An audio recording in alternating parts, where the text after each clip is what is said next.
A public feud between a top immigration official in the Trump administration and a firebrand Democratic congresswoman continues to escalate.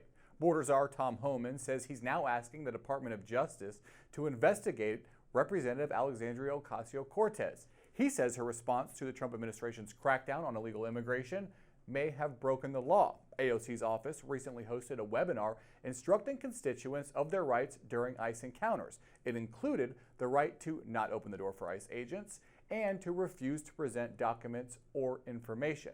White House reporter Alex Gangitano joins us to discuss this and more. Alex, I saw some of the screenshots from AOC's webinar. It seems like pretty standard civil rights activism, which I understand many conservatives don't like, but has Homan articulated a law that he thinks AOC broke? Yeah, that's the big question of what exactly he's going after AOC on this one. He's basically tasked the Justice Department to look into these actions and see if she's done anything wrong here. Whereas basically she said that it's well within her constitutional rights to teach people about their own rights. Well, he basically has said that she could be in trouble for these webinars and these teaching and outreach to her constituents. So there's been a lot of back and forth between the two, and it's gotten kind of ugly. We actually saw Homan call her the dumbest congresswoman ever elected. And then she fought back and said, you should stand up to the Trump team. They crumble in these kinds of situations. And so I don't think that this story is over just yet. Yeah, AOC calling Homan a coward. Have we actually heard from DOJ on this? Anything like, yeah, okay, we'll look into it? Right. Nothing new on this, but of course we know that DOJ is Trump's attorney general pick, Pam Bondi, in charge there. I think they will look into it if the Trump team wants them to. Tim Homan is a big ally of the president. And so I wouldn't be surprised if they went forward and looked into this. But as AOC has argued here, that she has every right to just give people information that they might need. Defense Secretary Pete Hegseth is accusing the Biden administration of targeting his family with a rushed tax audit. He posted a screenshot on social media of a letter from the IRS saying he owed $34,000 in back taxes. Hegseth says the audit was political. Okay, but does he actually owe back taxes? Right. He's not actually denying that it's accurate that he owes this $33,000 in taxes. Well, he said that this is political and that the Biden administration rushed this audit before leaving office. He has not outright said that this is fake or that he does not owe anything. And it's also not clear if the IRS initiated the audit due to concerns about the Hegseth couple's tax filings or if it was just part of a routine review. We don't have information on that. We also do know that for cabinet posts, Pete Hegseth has since been confirmed as defense secretary. But when he was going through that nomination process, it is common for tax returns, financial dealings like that to be scrutinized during this confirmation process and for people to look into this kinds of thing. But again, as you brought up, he's not saying that this is inaccurate and that he doesn't owe this money. The acting leader of the Social Security Administration stepped down from her role over requests from the Department of Government Efficiency for sensitive data. Acting Commissioner Michelle King had served at the agency for more than 30 years. She's just one of a series of high-profile officials to quit government agencies rather than give sensitive information to Musk and DOGE. There is this battle being fought in the courts over whether providing Musk with that information is actually even legal. What's the latest in that fight? Yeah, you're right. So she's one of a couple other officials that have done this, and these are careerists. I mean, when you say that someone's been in the federal government for 30 years, that means it's gone beyond other presidencies, Republican or Democrat. We also saw this with a high-ranking official at the Treasury Department saying, if the DOGE team and Musk and his allies are going to insist that I hand over information that was to Treasury payment systems, then I'm going to refuse to do so, and I'm going to resign from my post.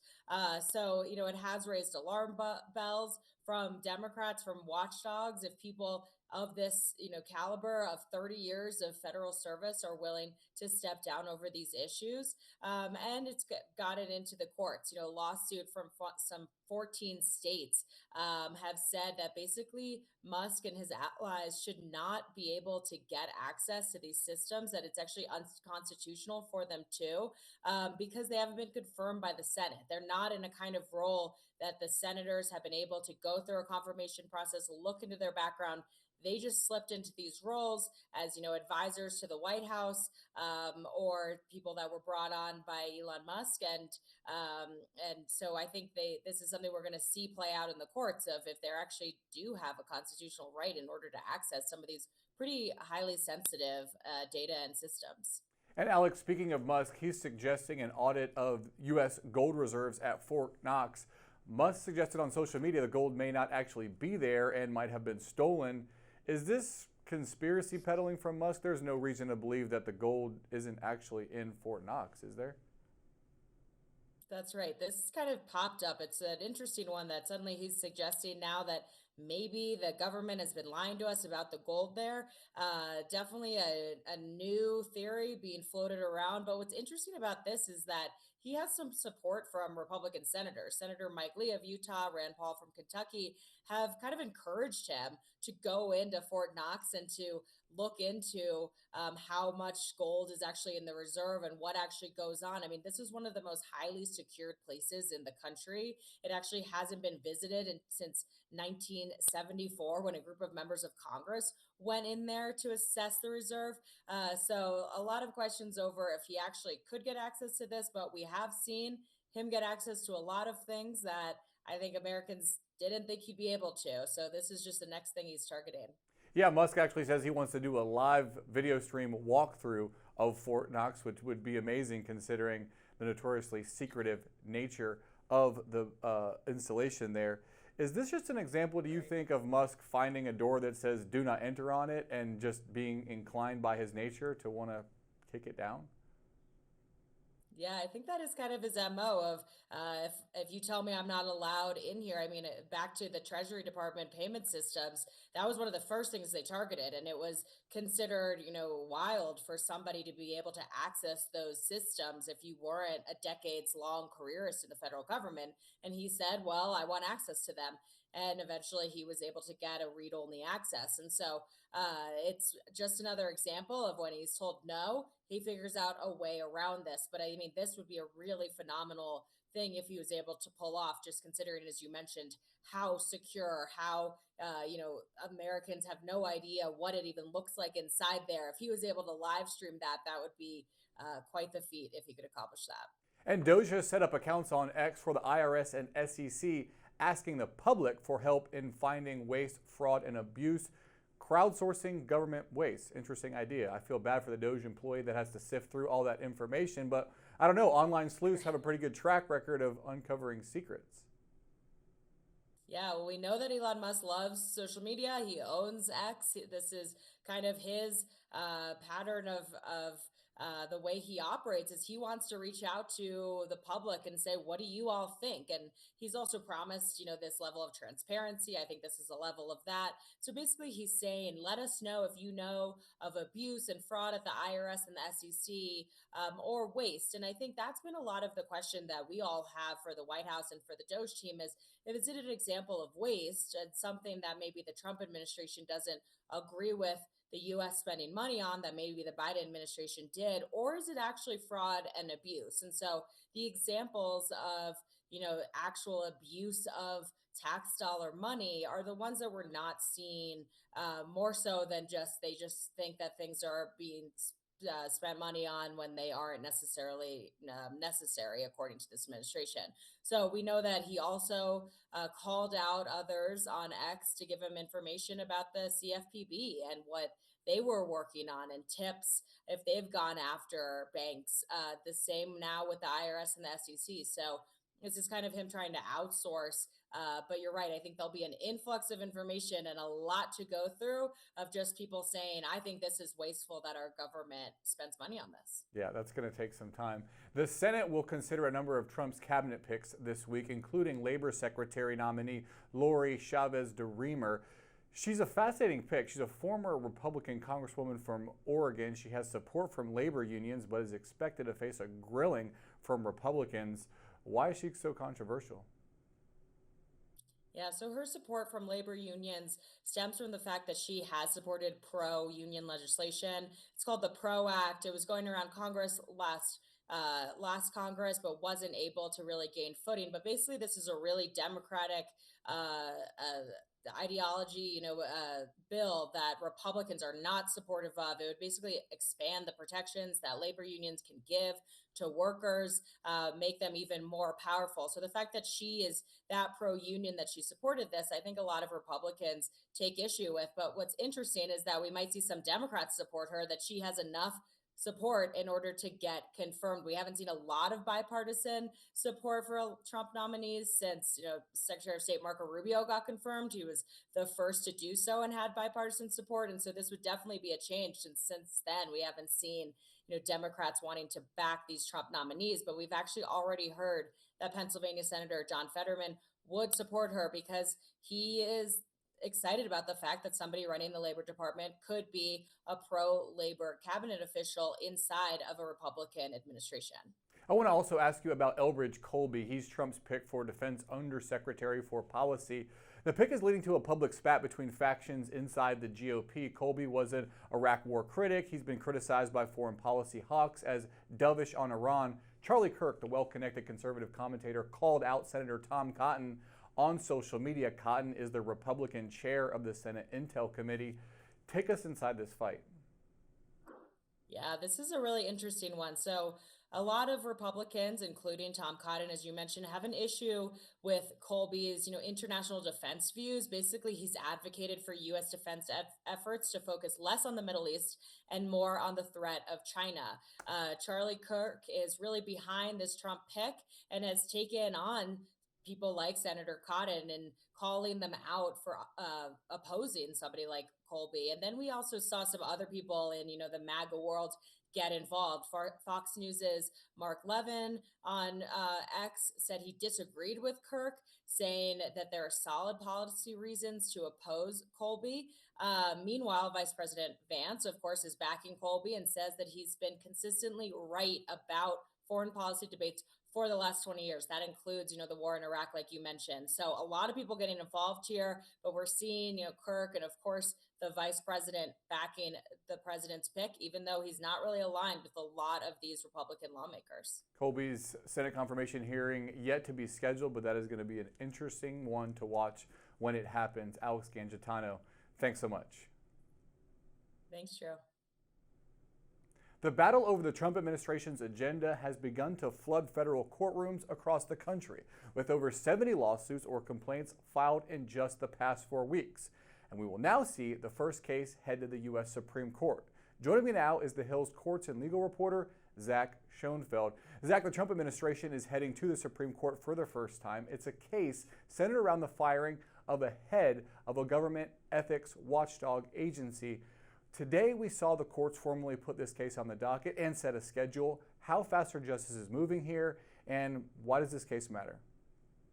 Hey, Drew, this case is moving very quickly. Now that we've seen the briefing schedule here, the justices have told Hampton Dellinger's attorney, he's the U.S. special counsel who Trump purported to fire, that he should respond to the Trump administration's move here by tomorrow. So this is an emergency motion, but even as emergency motions go, that is a very fast schedule. So this is going to set up the Supreme Court to potentially rule on this matter as early as this week. Once this briefing is complete, they could rule at any time. Like I said, this is an emergency motion, so we don't expect oral arguments or a whole drawn-out process. This is going to move very fast, like I said, potentially as early this week, but a lot of eyes on this as this now is the first Supreme Court appeal from this new administration.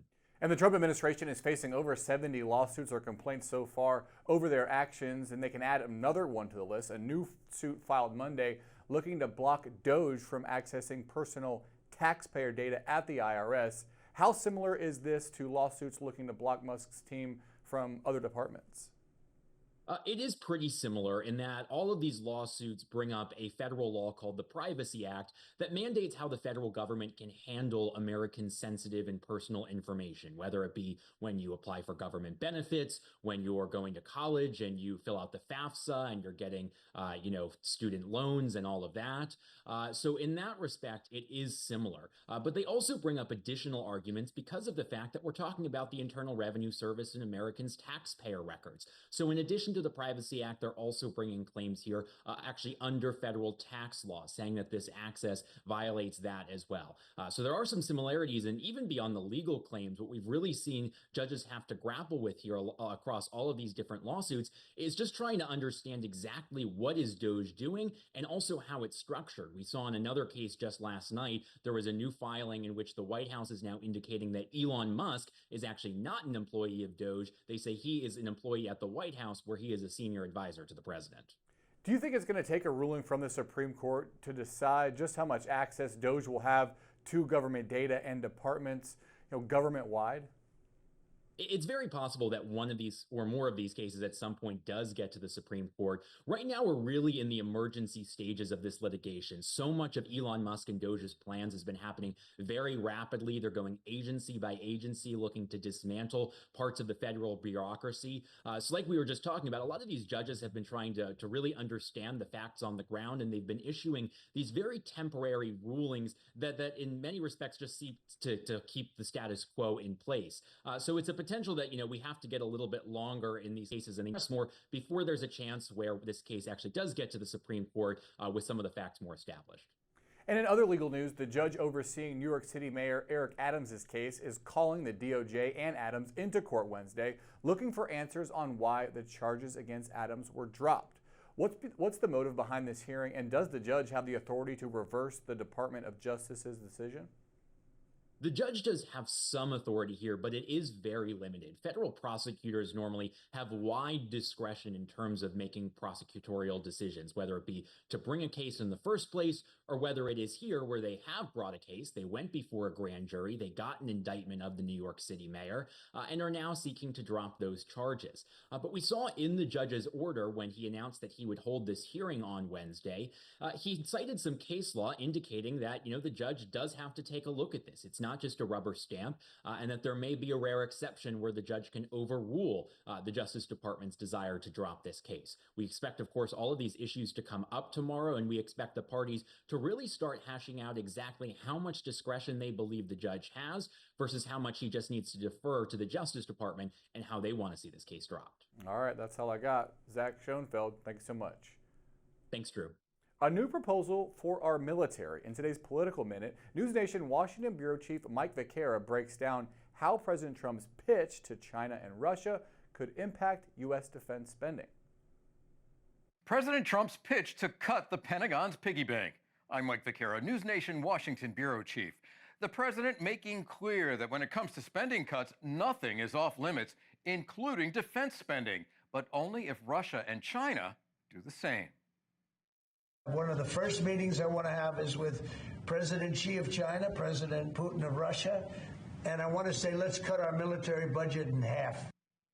In 2024, the United States spent $874 billion on its military, 3% of this country's GDP. China spent $236 billion, and Russia spent $146. All told, U.S. military spending is more than twice what China and Russia spent combined last year. According to the most recent data, the U.S. has more than 1.3 million active duty military personnel, with the Army being the largest branch. I'm Mike Vaquera, and this is the News Nation Political Minute.